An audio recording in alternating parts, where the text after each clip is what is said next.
آج سے تقریباً 10 سال پہلے 2012 ربیع الاول کا غالباً مہینہ تھا، اور اس سے کچھ دنوں پہلے امیر اہل سنت سے ملاقات ہوئی. تو امیر اہل سنت نے خواہش کا اظہار کیا کہ میری تمنا ہے کہ ترکی میں دعوت اسلامی کا کام شروع ہو. تو ہم نے ایک چیز دیکھی ہے کہ مرشد کی زبان سے جو نکلتا ہے نا، اللہ پاک اپنے کرم سے وہ پورا فرما دیتا ہے. تو پھر میں نے کہا حضور آپ دعا کر دیں اور مجھے ترکی جانے کی سعادت ملے. ہم نے پھر ترکی کا پلان بنایا. مجھے اچھی طرح یاد ہے کہ میں ٹرکش ایئر لائن سے کراچی سے استنبول آیا اور استنبول سے یو کے جانا تھا. میں نے یو کے میں اعلان کر دیا کہ بھئی ہم نے ترکی جانا ہے قافلے میں، پہلا قافلہ ہے تو ہمیں اسلامی بھائی چاہیے.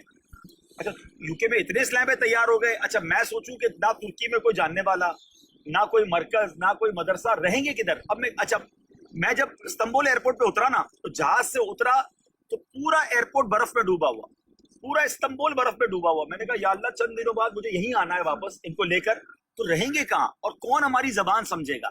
بس میں نے ایک کام کیا تھا کہ امیر اہل سنت سے ایک عرض کی تھی کہ حضور ترکی جا رہے ہیں، اب ہاتھ اٹھا دیں کہ اللہ مددگار پیدا کر. یو کے پہنچے تو فضیل باپو شاہ صاحب اور بھی لوگ تیار ہو گئے. میں نے کہا بریک لگائیں ورنہ 50 60 70 اسلامی بھائیوں کو لے کے ترکی جائیں گے جس ملک میں کوئی جاننے والا ہی نہیں، وہ کیا ہوگا. تو ہم نے توڑے کر کے 19 اسلامی بھائی پھر بھی ہو گئے.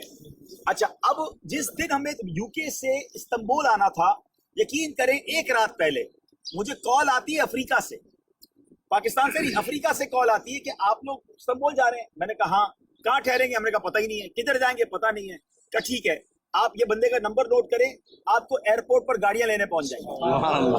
ہم جیسے ایئرپورٹ پر پہنچے، آل آف دا سڈن ہم اس بندے کو نہیں جانتے تھے، مراد نام تھا، ترکش بندہ ہمارے 19 لوگوں کے لیے گاڑیاں لے کر آئے. ہمیں گاڑیوں میں بٹھا کر ایک مدرسے میں لے کر گئے، جب بستر بچھے ہوئے تھے، کھانا تیار تھا. ہم 5 دن رہے یا 6 دن رہے، اگر میں کہوں مبالغے کے ساتھ تو ہمارا 1 لیرہ خرچ نہیں ہوا. ہمارا ٹرانسپورٹ، ہمارا کھانا، ہماری رہائش وہ 5 دن اویلیبل تھی. یہ اتنی روحانیت تھی اس قافلے میں. اچھا ہم جدھر جاتے تھے ادھر ایک ہی دعا کرتے تھے کہ ہمیں کوئی مددگار مل جائے. فرسٹ ڈے ہمیں کسی نے کہا کہ آپ نے اگر کام شروع کرنا ہے تو سیدنا ابو ایوب انصاری کے روزے پہ چلے جائیں. ہم وہاں پہنچے، ہم نے ایک کام کیا تھا، ہم ایک رسالہ ٹرانسلیٹ کروائے کے لائے تھے، غفلت نام کا رسالہ تھا امیر اہل سنت. اس کو ترکش میں ٹرانسلیٹ ارجنٹ کروایا اور 500 تقریباً ہم رسالے لے کر آ گئے. اچھا ہم سب نے سبز امامے پہنے ہوئے تھے. ہمیں نہیں اندازہ تھا کہ ترکی کے لوگ سبز امامے سے کتنی محبت کرتے ہیں. ہم جب سیدنا ابو ایوب انصاری کے روزے پہ پہنچے نا، تو لوگ اس طرح ہم سے مل رہے تھے جیسے برسوں سے جانتے ہیں. اچھا ہمارے امامے کو کوئی چوم رہا ہے، کوئی ہمارے ہاتھ کو چوم رہا ہے. ہم نے رسالے تقسیم کرنا شروع کیے تو تھوڑی دیر ہوئی تو ایک صاحب کہتے ہیں کہ آپ پورے قافلے والوں کو ناشتہ میں نے کرا. یعنی سیدنا ابو ایوب انصاری میزبان رسول، ہم پہلی بار مہمان تھے، ہماری میزبانی شروع ہو گئی. اچھا وہ صاحب ہمیں ناشتے کے لیے لے گئے، نہ وہ ہماری زبان سمجھے نہ ہم ان کی زبان سمجھے. ہم اشاروں میں باتیں کر رہے ہیں، انہوں نے ہم سب کو ناشتہ کرایا. اچھا اب ہم اور کیا کریں، ہم مزارات پہ جاتے رہے، حاضری دیتے رہے. اس کے بعد دوسرے دن جب سیدنا ابو ایوب انصاری کے پاس گئے تو اور لوگ آ گئے کہ ہم آج آپ کو ناشتہ کرائیں گے. ہماری میزبانی چل رہی ہے، ادھر مدرسے میں گاڑیاں، کھانا سب ریڈی. اچھا اب ادھر چلتے چلتے ہم بولے یا اللہ کوئی ایک ایسا بندہ مل جائے جو ہمارے ترکی میں ہمارے مدنی کاموں کو لے کے چلے. اللہ پاک نے ہمیں شاہد بھائی سے ملایا. اچھا شاہد بھائی بھی اپنے کسی کام سے ترکی آئے ہوئے، یہ روڈ میں سبز امامہ پہن کے جا رہے ہیں. ہم نے کہا یہ ہمارے علاوہ کون گھوم رہا ہے بھائی، اس کو بلاؤ. ان کو پکڑا. تو نے کہا میں رشیا سے آیا ہوں، مجھے ترکی زبان تھوڑی تھوڑی آتی ہے. ہم نے کہا بس آج سے آپ نے دعوت اسلامی کا کام کرنا. پھر ہم نے یو کے والوں کی ذمہ داری لگائی کہ یو کے والے اب یہاں آتے رہیں گے. آج پورے 10 سال ہو گئے. الحمدللہ اللہ نے وہ دن دکھایا کہ آج دعوت اسلامی کا مرکز بن گیا، 4 مرکز بن گئے. یہاں قافلوں کی ریل پہلے اتنے ترکش مبلغ آ گئے. اچھا اب جو میں یہ پورا واقعہ بیان کیا اس کی ایک اور وجہ بھی ہے. ابھی ہم جس مزار پہ جا رہے ہیں، جنہوں نے مدنی چینل پر وہ منظر دیکھا ہے، یہ اسی قافلے کے اندر کچھ ایسی باتیں ہوئی ہیں جو اسپیچ لیس کر دیتی ہیں. ہم ابھی جائیں گے حضرت ابی شیبہ رضی اللہ تعالیٰ کے مزار پر، صحابی رسول ہے. ہم ان کے مزار پر گئے، ہم نے تو نارمل دعا کی. ہاں یہ ضرور تھا کہ ہمارے تقریباً قافلے والوں کی آنکھیں اشکبار تھی. ہم واپس چلے گئے پاکستان. جب پاکستان واپس گئے تو وہاں مدنی چینل کے ایڈیٹر نے جب ایڈٹ کرنے وہ بیٹھا تو انہوں نے مجھے کال کی کہ عبدالعزیز بھائی آپ آئیے. جب میں ان کے دفتر میں گیا تو کہا یہ آپ کو کیا نظر آ رہا ہے؟ تو میں نے کہا یہ تو ایسا لگ رہا ہے کیمرہ مین کا ہاتھ ہل رہا ہے. کہتے نہیں کیمرہ نہیں ہل رہا ہے، ساری پکچر اسٹل ہے، مزار شریف ہل رہا ہے. سبحان اللہ. اچھا پھر میں نے کہا نہیں ایسا نہیں ہو سکتا. پھر ہم نے اور لوگوں کو بلایا، سب نے کہا کہ یہ مزار شریف موو کر رہا ہے. اچھا میں ڈر گیا کہ اس کا مطلب کیا ہے، یعنی آج تک کبھی ایسا سنا نہیں تھا. تو پھر اس کے بعد امیر اہل سنت سے مشورہ کیا. امیر اہل سنت مجھے بھی پتہ نہیں اس کا مطلب کیا ہے. ہم نے اس کو آنیئر نہیں کیا. اتفاقاً تھوڑے دنوں بعد میں مدینہ شریف گیا. تو مدینہ شریف میں مجھے ایک بہت بڑے ترکی عالم دین ملے، میں نے ان کو یہ ویڈیو دکھائی تو وہ زاروں قطار رونے لگے، اور انہوں نے کہا کہ آپ کا جو قافلے والے تھے ان کی حاضری قبول ہو گئی، سبحان اللہ، اور انہوں نے بزرگ نے یوں سمجھی کہ ایک ریکگنائزیشن دی ہے آپ کو، ایک اشارہ دیا ہے، اور پھر اس کے ذریعے پھر ہم نے یہ مدنی چینل پر چلایا، کروڑوں لوگوں نے اس ویڈیو کو دیکھا ہے۔ اچھا، اس وقت کوئی جگہ دعوت اسلامی کے پاس نہیں تھی، کوئی اجتماع نہیں تھا، کوئی یہاں پر مبلغ نہیں تھا، لیکن وہ دعائیں، وہ بزرگوں کا فیضان، وہ میرے مرشد کے ہاتھ اٹھنا ودن 10 years 2012 میں، آج میرے ساتھ ہم 3 تو وٹنس ہیں، شاید اور بھی کوئی اس قافلے میں UK والا ہو، تو یہ میں کہنا یہ چاہ رہا ہوں، ہمت مردہ مدد خدا۔ اب یہ سوچیں کہ یار کدھر جائیں گے، کون بٹھائے گا، کدھر کھانا کھائیں گے، کچھ نہیں ہوتا ہے، میرے مرشد کے ہاتھ اٹھے ہوئے ہیں، دعوت اسلامی کا دنیا انتظار کر رہی ہے، آپ آگے بڑھے، انشاءاللہ خیر ہی خیر ہے، انشاءاللہ پوری دنیا میں جا کے بدری کام کریں گے۔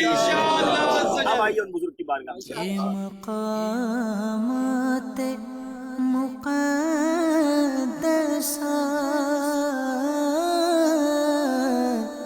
یہ مقامات مقدسہ سب سے اولا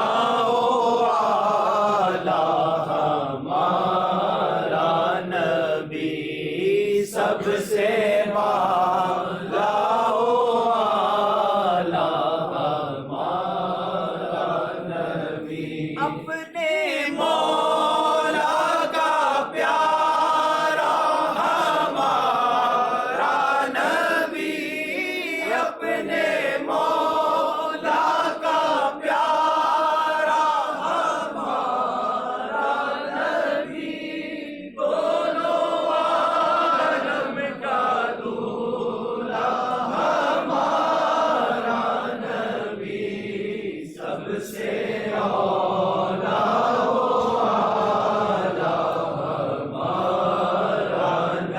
ہماری زندگی میں جو ٹوٹے پھوٹے نیک اعمال ہیں، نبی پاک صلی اللہ تعالیٰ علیہ وسلم کی بارگاہ میں ہدیتاً تحفتاً عقیدتاً پیش کرتے ہیں، قبول فرما۔ پیارے آقا کے وسیلہ جلیلہ سے تمام انبیاء کرام، تمام صحابہ کرام، بالخصوص حضرت ابی شیبہ رضی اللہ تعالیٰ عنہ، حضرت احمد الانصاری رضی اللہ تعالیٰ عنہ، ترکی میں جتنے صحابہ، اولیاء، انبیاء مدفون ہیں، ان سب کی ارواح کو پیش کرتے ہیں، قبول فرما۔ والدین مصطفیٰ، شہدائے کربلا، شہدائے بدر، شہدائے احد کی بارگاہ میں پیش کرتے ہیں، قبول فرما۔ تمام اولیاء کاملین، تمام مسلمین، تمام مسلمات، بالخصوص ہم سب کے جو رشتہ دار اس دنیا سے چلے گئے، ان کی روح کو پیش کرتے ہیں، قبول فرما۔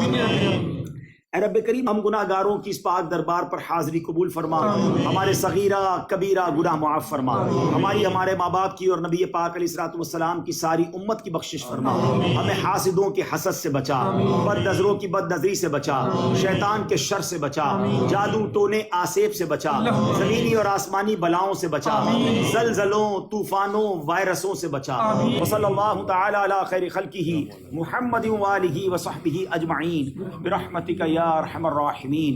لا الہ الا اللہ محمد رسول اللہ۔ حضرت ابو بکر بھی جنتی جنتی، اور عمر فاروق بھی جنتی جنتی، عثمان غنی جنتی جنتی، مولا علی جنتی جنتی، ہر صحابی نبی جنتی جنتی۔